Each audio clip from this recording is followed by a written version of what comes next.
para conocer la figura de Pablo VI, porque de eso se trata y eso queremos hacer aquí en este encuentro del semanario. Hemos invitado a Monseñor Antonio Marino, obispo emérito de Mar del Plata, que con mucho gusto ha venido aquí para hablar de alguien que ha conocido, ¿no?, en Roma. Así que bienvenido y muchas gracias por estar acá con nosotros. Lo he conocido de lejos, participando de los encuentros del Ángelus. Lo he conocido a través de sus documentos, de sus escritos, de sus intervenciones. Lo seguía mucho desde el primer día. Yo era seminarista cuando fue elegido Papa y lo fui admirando cada vez más, ¿no? Cuéntenos, para quienes no lo conocen, ¿no?, ¿qué es lo más relevante de la figura de Pablo VI, ¿no? ¿Quién fue Pablo VI? Una personalidad admirable entre muchas otras figuras de papas también admirables que la providencia nos ha deparado. Yo creo que ha sido el papa justo para el momento exacto, para llevar adelante la realización del Concilio Vaticano II. Juan XXIII tuvo esa inspiración, lo convocó, pero ya desde la segunda sesión del concilio es Pablo VI quien toma el timón de la Iglesia y del concilio. Y lo hizo con gran sabiduría, una personalidad de una rica sensibilidad y de una gran preparación cultural, además de la formación básica, filosófica, teológica, en humanidades. Era un hombre de una gran inquietud espiritual, de una gran inquietud intelectual y espiritual. Y eso él lo trasuntaba en sus intervenciones. Muy humilde en su modo de ser, aunque muy firme en sus ideas, ¿no? Él creo que nos enseñó, mi enfoque es este, con su sufrimiento, fue un pontífice muy sufrido, lo que significa amar a la Iglesia. Porque fue un tiempo de mucha turbulencia, de mucha gloria. Para la Iglesia, el Vaticano II fue un momento importantísimo que suscitaba por momentos una euforia. Juan XXIII había hablado de una primavera de la Iglesia. Exacto. Que se esperaba, de abrir la ventana para que entre aire fresco y de un nuevo Pentecostés. Bueno, a Pablo VI le tocó conducir la Iglesia en medio de muchas tensiones, tensiones desde dentro, tensiones desde fuera, entre el inmovilismo, los que no querían cambiar absolutamente nada, y un progresismo que quería cambiar cosas que resultan para la Iglesia inmutables, permanentes. Y a Pablo VI le tocó ese discernimiento. Un hombre muy de la tradición, pero abierto, con mucha sensibilidad para leer el mundo contemporáneo, en esa hora del mundo y de la Iglesia. Claro, terminar el concilio, porque le tocó esa tarea de finalizar el Concilio Vaticano II y aplicar después, ¿no?, todas esas reformas que el concilio o que todas las reuniones del concilio habían determinado, ¿no? ¿Cuál le parece que fue lo más difícil, ¿no?, que le tocó llevar adelante? Él llevó adelante todas las determinaciones del concilio, lo hizo con convicción, y lo más difícil en su pontificado ante ciertos entusiasmos de gente que creía que ya ciertas cosas habían caducado. Fue, por ejemplo, la encíclica Humane Vitae, Sacerdotalis Celibatus. Humane Vitae sabemos acerca de la regulación de la natalidad, ¿no? Se admite una paternidad responsable, pero la moral cristiana tiene una manera de concebir esa regulación de la natalidad por los métodos naturales. Él se opuso a la contracepción con métodos artificiales. Bueno, eso fue su cruz. De hecho, es la última de las encíclicas que él publica. Él publicó en total 7. A partir de ese momento publicó documentos importantísimos de gran peso doctrinal, pero eran exhortaciones apostólicas, cartas de gran contenido doctrinal.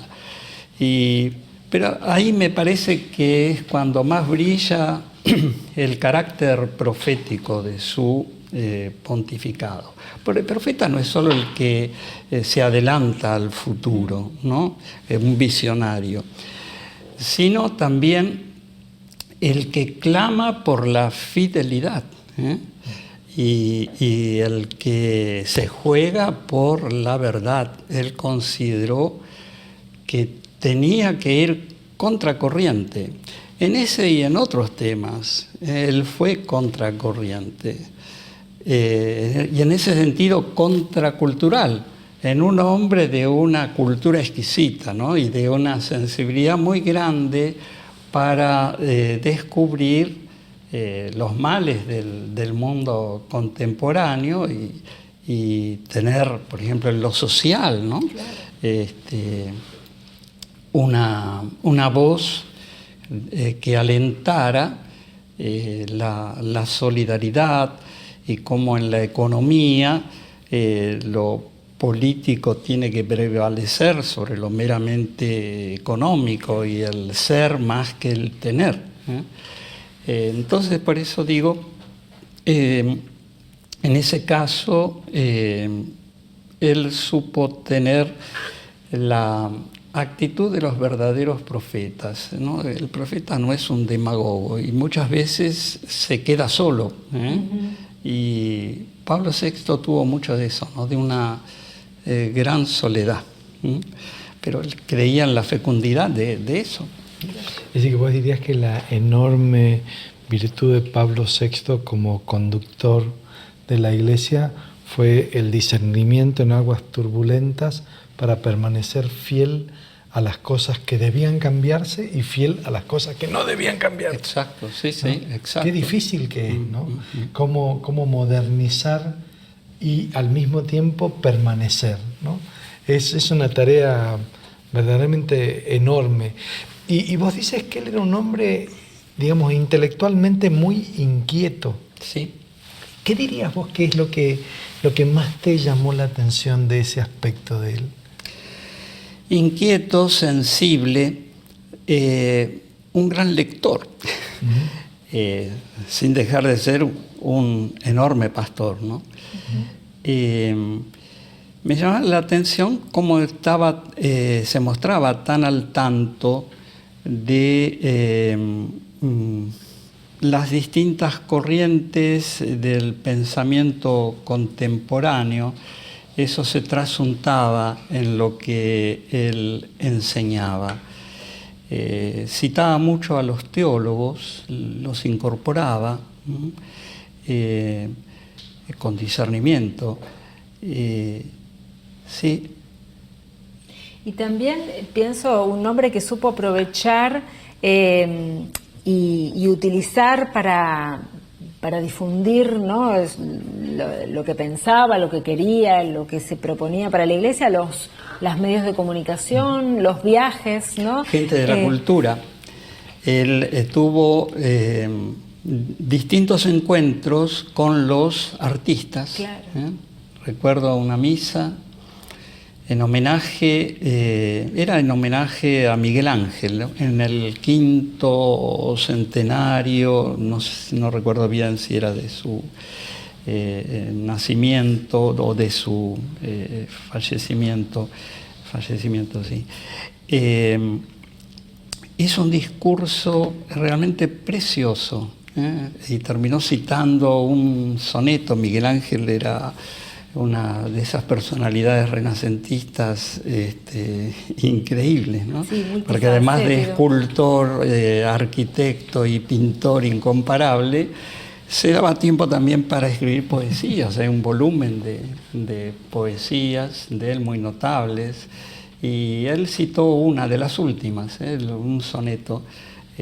Al fin de su vida, describe su vida como una búsqueda apasionada e ininterrumpida de la belleza, hasta que se da cuenta que la belleza suprema se revela en aquel que en la cruz extendió sus brazos para abrazarnos.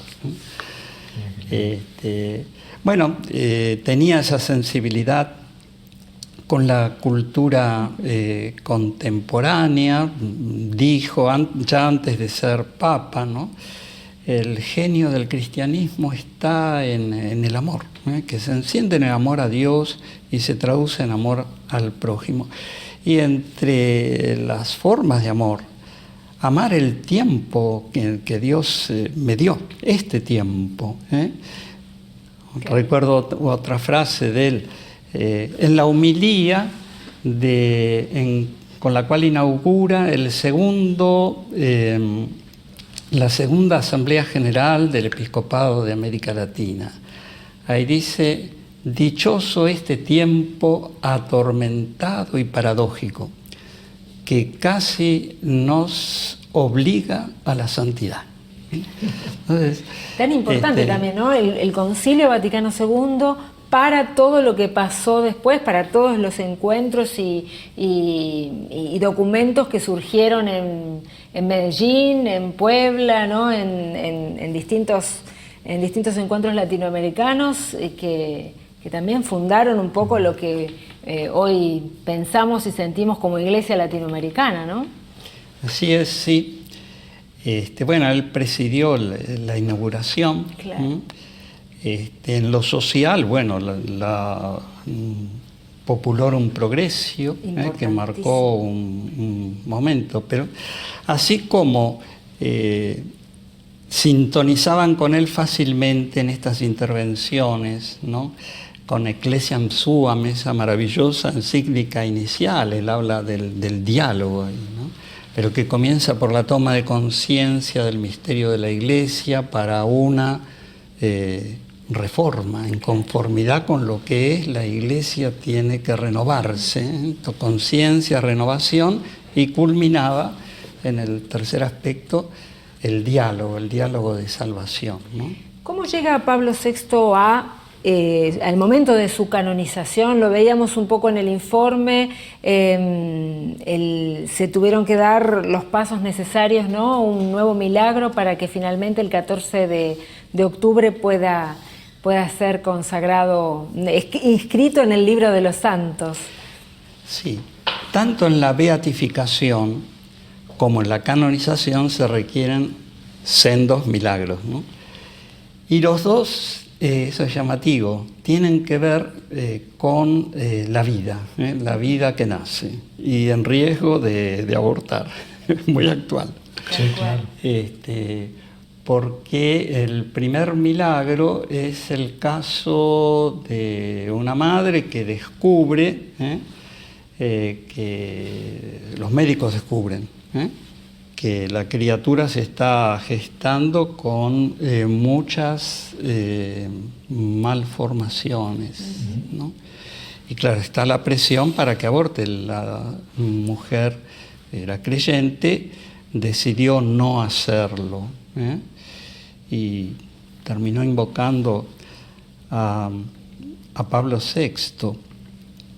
Y el chico nació inexplicablemente normal. La Iglesia siempre es muy cauta, y antes de declarar la autenticidad del milagro deja pasar tiempo, o sea, que el chico se desarrolle, llegue a adolescente y se termine de comprobar que no tiene ninguna malformación y que es como es en realidad, totalmente normal. Y el caso por el cual ahora se lo canoniza, también en este caso es una pareja que eran cristianos, pero no llevaban vida práctica de católicos. Y en los análisis previos descubren que aconteció algo, ¿no? La ruptura de la membrana que contiene el líquido amniótico. Bueno, dicen los médicos que eso es, después de intentar remediar la cosa, no había caso. Y la madre, de esta mujer, creo que se llamaba Vanna, estaba como dividida, ¿no? Un día pensaba en el aborto, al día siguiente no, y así siguió adelante, pero siempre muy dividida por dentro. Y uno de los médicos, sobre el final, le dice, bueno, ¿por qué no se encomienda al beato Pablo VI? Y lo hicieron como se hace, como último recurso. Ella dice, yo ni sabía quién era, nunca pedí ver una imagen de él, ¿no? Y rezaron una oración y la niña nació sana. Inexplicablemente sana. Para los médicos, lo que se les pide a ellos que certifiquen es si eso tiene alguna explicación médica plausible. Y bueno, fue también. Pero los dos milagros tienen este aspecto en común, ¿no? Sobre la vida naciente y tan oportuno en este momento. Sin duda. ¿Qué significa para nosotros, o qué le parece a usted, ¿no? ¿Qué significa tener como con Pablo VI un santo de nuestro tiempo? Bueno, del siglo pasado, del siglo XX, pero una figura que hoy llega a los altares y que lo hemos visto en la televisión, lo hemos visto en fotografías. Ya no es una imagen dibujada, ¿no? Una pintura lejana, sino que es una persona que hemos, algunos han compartido el tiempo, algunos hasta han podido conversar con él, ¿no? ¿Qué importancia tiene para nosotros? Eso, que ha podido saludarlo. Me llevó el cardenal Aramburu en su entrevista con el Papa, el mismo día que le comunicaban que iba a ser creado cardenal, aceptó que lo acompañara. Y bueno, sobre el final me llamaron, pues, saludar. Bueno, ¿qué significa? ¿No? Y la santidad no es algo de los primeros siglos o de figuras lejanas en el tiempo que vivieron otros problemas y en otra época, sino que es de todos los siglos, de todas las culturas, ¿no? Entonces, recuerdo un sermón de San Agustín que leemos en la liturgia de las horas, y él se pregunta, ¿me quieren decir cuándo los tiempos fueron mejores? Porque si los consideramos mejores, en realidad es porque no hemos vivido en ellos. Porque quienes vivieron en esos tiempos que consideramos mejores se enfrentaron también con las dificultades, ¿no? Entonces, desde Adán, la humanidad vive en esta condición de penuria. Y bueno, la santidad se abre paso no en condiciones, no porque hay condiciones extraordinarias que la favorecen. Lo extraordinario es la fuerza del Espíritu Santo que anima, que impulsa a un seguimiento radical, heroico del Evangelio de Jesucristo. Y bueno, eso se da en nuestros días, pero el estímulo que resulta de las canonizaciones de, por ejemplo, Madre Teresa de Calcuta, Juan Pablo II. Mismo, claro, claramente. En la última exhortación de Francisco es muy claro, ¿no? De que cada tiempo tiene una respuesta distinta, y él habla también de los santos de la puerta de al lado, digamos, ¿no? Que la santidad anónima también, ¿no? Tal cual. Y un rasgo, Pablo VI es el primer papa que publica un documento sobre la alegría, Gaudete in Domino, sobre la alegría. Lo grande es que él lo escribe en un momento de gran sufrimiento, ¿no? Pero la alegría es como la norma del que es verdaderamente cristiano. Bueno, el Papa Francisco en Gaudete et Exultate, es un llamamiento apremiante a descubrir cada uno su propio camino de santidad. Gracias, Monseñor Marino, por estar con nosotros. Muchísimas gracias.